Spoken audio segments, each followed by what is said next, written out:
بسم الله الرحمن الرحيم نحمده ونصلي على رسوله الكريم أما بعد فقال النبي صلى الله تعالى عليه وسلم لا يؤمن أحدكم حتى أكون أحب إليه من والده وولده والناس أجمعين صدق اللہ مولانا العظیم وصدق رسولہ النبی الکریم۔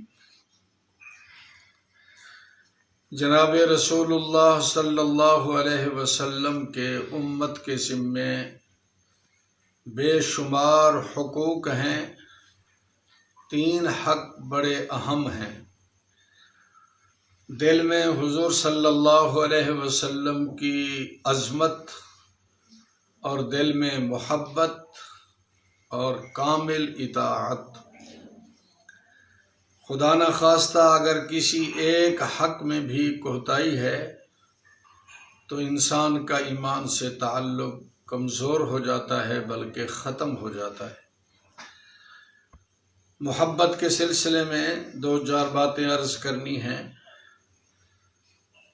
جناب رسول اللہ صلی اللہ علیہ وسلم نے ارشاد فرمایا، بخاری شریف کی حدیث ہے، باب حب الرسول صلی اللہ علیہ وسلم کے عنوان کے تحت محبت کے سلسلے میں امام بخاری نے کئی حدیثیں درج فرمائیں۔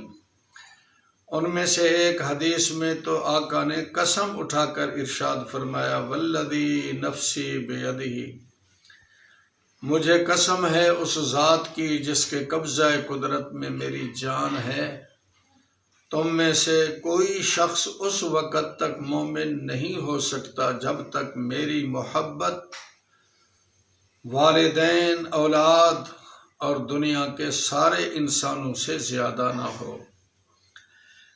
پتہ چلا کہ مومن ہونے کے لیے حضور صلی اللہ علیہ وسلم کی محبت کا ساری محبتوں پر غالبانہ فرض عین ہے۔ خدا نخواستہ کسی غیر کی محبت اگر آقا کی محبت پر غالب آ گئی تو اس کا ایمان سے تعلق ٹوٹ جائے گا۔ محبت کا کیا معنی ہے اور محبت کی کتنی قسمیں ہیں؟ امام راغب نے فرمایا، محبت کا معنی ہے ارادۃ ما تراہ او تظنہ خیرا، جس چیز کو انسان بہتر اور خیر جانتا ہے، اس کا یقین ہے یا اس کا گمان ہے، اس کا ارادہ کرنا، یہ محبت کی حقیقت ہے۔ محبت کی کئی قسمیں ہیں، ان میں سے ایک قسم ہے محبت طبعی، جیسا کہ انسان کو اپنی ذات سے، والدین سے، اولاد سے، بیوی سے، مال و مکان سے محبت ہوتی ہے۔ اس محبت کا منشا قرب ہے، تعلق ہے، اور یہ محبت طبعی غیر اختیاری ہے، انسان کے اپنے اختیار میں نہیں۔ ذات سے محبت، اولاد سے محبت فطرتی طور پر ہوتی ہے، غیر اختیاری طور پر۔ محبت کا دوسرا قسم ہے محبت احسانی۔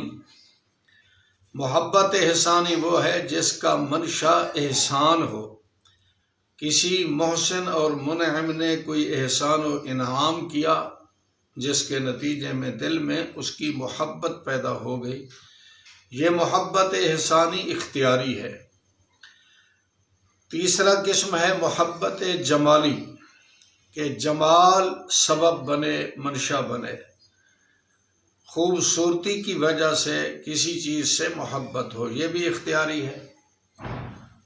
اور چوتھا قسم ہے محبت کمالی، کہ کسی کا کمال منشا محبت ہو، یہ بھی محبت اختیاری ہے۔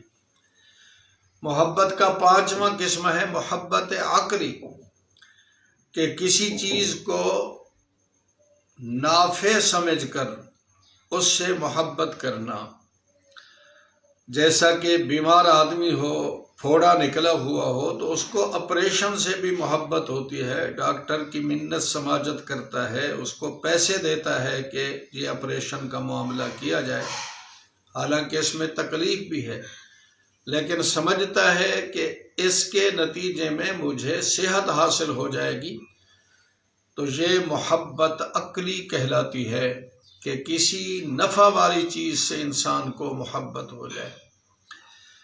قاضی بیضاوی رحمہ اللہ ارشاد فرماتے ہیں، حضور صلی اللہ علیہ وسلم سے جو محبت ہونی ہے وہ کون سی محبت؟ فرمایا المراد بالحب الحب العقلی۔ حضور صلی اللہ علیہ وسلم سے محبت فرض عین ہے، وہ محبت عقلی ہے، یعنی عقل سلیم کا تقاضا یہ ہے کہ ساری کائنات میں سب سے زیادہ نفع والی ذات ہمارے حق میں وہ جناب محمد الرسول اللہ صلی اللہ علیہ وسلم کی ذات اقدس ہے، اور یہ محبت عقلی اختیاری ہے، غیر اختیاری نہیں، تبھی غیر اختیاری ہوتی ہے۔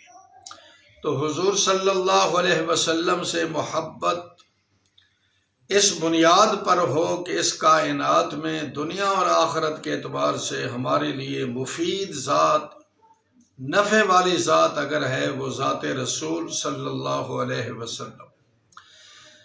لیکن محبت عقلی حضور صلی اللہ علیہ وسلم سے تو ہے ہی، اس کے ساتھ تین محبتیں بھی یقیناً جمع ہیں، محبت احسانی، محبت جمالی، محبت کمالی، کیونکہ حضور سے زیادہ کائنات میں ہر انسان کے لیے بڑا محسن اور کوئی نہیں، اور مخلوق خدا میں سب سے زیادہ جمیل اور حسین وہ بھی جناب محمد الرسول اللہ صلی اللہ علیہ وسلم ہیں، تو جمالی محبت بھی، اور سب سے باکمال شخصیت اگر کائنات میں موجود ہے وہ بھی جناب محمد الرسول اللہ صلی اللہ علیہ وسلم کی ذات اقدس ہے۔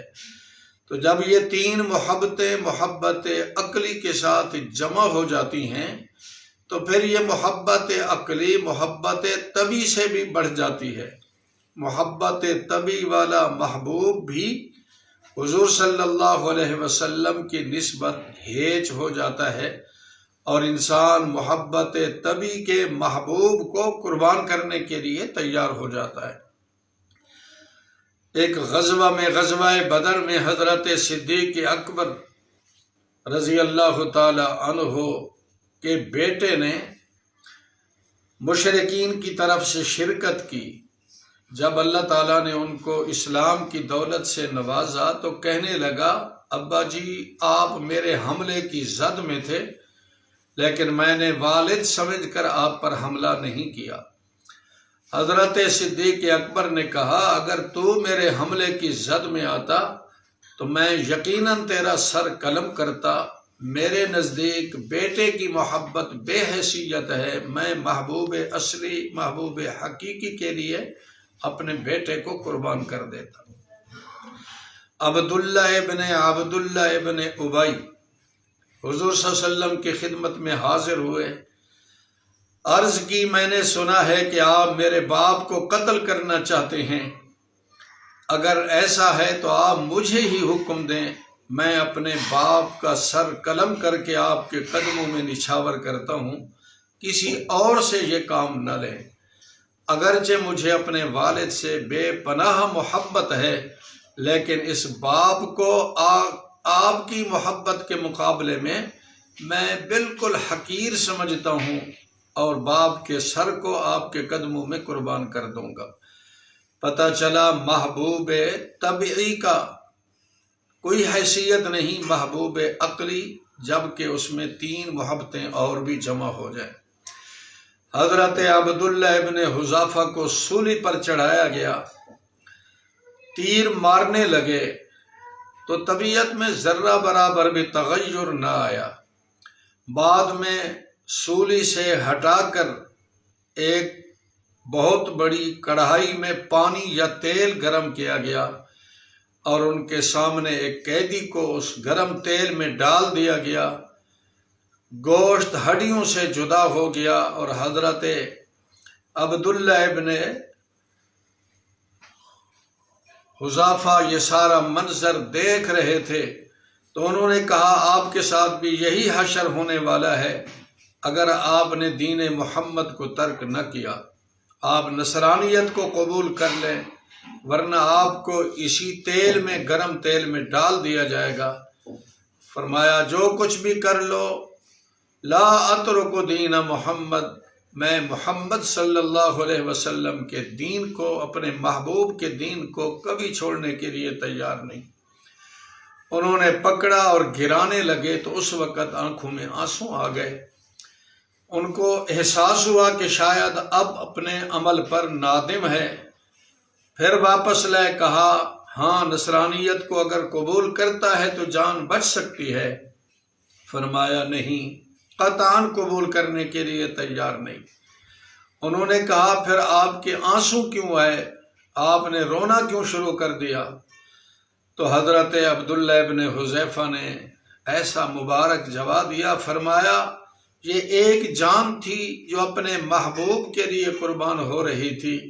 رویا میں اس لیے کہ یہ حقیر سا ہدیہ آپ کی خدمت میں پیش ہو رہا ہے، کاش کہ میری 100 جانیں ہوتی اور ایک ایک کر کے میں اپنے محبوب کے لیے قربان کرتا۔ میں تو اس لیے رو رہا تھا، نہ کہ اس لیے کہ میں اس آگ سے یا گرم پانی سے خوف زدہ ہوں۔ حضرت خبیب رضی اللہ تعالی عنہ کو ابو سفیان نے سولی پر لٹکا کر یہ کہا، اس وقت ابھی تک مسلمان نہیں ہوئے تھے حضرت ابو سفیان، کہنے لگا اتحب ان محمدا عندنا الان مکانک نضرب عنقہ وانت فی اہلک۔ اے خبیب، آپ اس بات کو پسند کرتے ہیں کہ آپ کو ہم رہا کر دیں، آپ گھر میں جا کر سکون کی زندگی اختیار کریں، اور آپ کے بدلے میں ہم محمد صلی اللہ علیہ وسلم کو پکڑ کر سولی پر لٹکا دیں، ان کی گردن اڑا دیں؟ آپ اس بات کو پسند کرتے ہیں؟ حضرت خبیب نے فرمایا واللہ ما احب ان محمدا الان، اللہ کی قسم میں تو اس بات کو بھی پسند نہیں کرتا کہ محمد صلی اللہ علیہ وسلم اس وقت جس مکان میں موجود ہیں تصیبو، آپ صلی اللہ علیہ وسلم کو کوئی کانٹا چبھے، تصیبو شوکت تؤذی ہے، جو ان کو تکلیف پہنچائے، وانا جالس فی اہلی، اور اس کے بدلے میں مجھے رہائی مل جائے، میں گھر میں بیٹھا ہوں، میں تو اس کو بھی پسند نہیں کرتا۔ ظالمو، تم میری جگہ میں میرے محمد صلی اللہ علیہ وسلم کی گردن اڑانا چاہتے ہو؟ ابو سفیان نے جب اس عاشق رسول، محب رسول کی اس بات کو سنا تو کہنے لگا ما رأیت من الناس احدا یحب احدا کا حب اصحاب محمد محمدا صلی اللہ علیہ وسلم۔ ابو سفیان کہنے لگا اللہ کی قسم، کائنات میں کسی انسان میں نے ایسا انسان نہیں دیکھا جو کسی انسان سے اس طرح محبت کرتا ہو جیسے اصحاب محمد، محمد صلی اللہ علیہ وسلم سے محبت کرتے ہیں۔ تو یہ محبت جب تک حضور سے نہیں ہوگی، انسان کا ایمان کامل اور مکمل نہیں ہو سکتا۔ ایک عورت حضرت عائشہ رضی اللہ تعالی عنہ کی خدمت میں آئی، عرض کیا اکشفی لی قبر رسول اللہ، آقا کے روضہ اقدس کا دروازہ کھولیں، میں زیارت کرنا چاہتی ہوں قبر مبارک کی۔ اندر داخل ہوئی، حضرت عائشہ اپنے کام میں مصروف ہو گئی۔ کچھ دیر کے بعد جا کر دیکھا تو وہ لاش سامنے نظر آئی۔ رو رو کر اپنے محبوب حقیقی کے لیے اس عورت نے جان قربان کر دی۔ تو محبت کا اگر یہ معیار ہمیں حاصل ہے تو انشاءاللہ کامیاب ہی کامیاب، اور اگر محبت کا دعویٰ تو ہے لیکن اطاعت نہیں ہے پھر بھی بڑی ناکامی کا خطرہ ہے۔ محبت بھی ہو، عظمت بھی ہو اور اطاعت بھی ہو تو پھر انشاءاللہ ہمیں یقین ہے کہ آقا کی شفاعت ہمیں نصیب ہوگی۔ اللہ محبت کا حق ادا کرنے کی توفیق عطا فرمائے۔ بسم اللہ الرحمن الرحیم۔ نحمده ونصلي على رسوله الكريم أما بعد فقال النبي صلى الله تعالى عليه وسلم لا يؤمن أحدكم حتى أكون أحب إليه من والده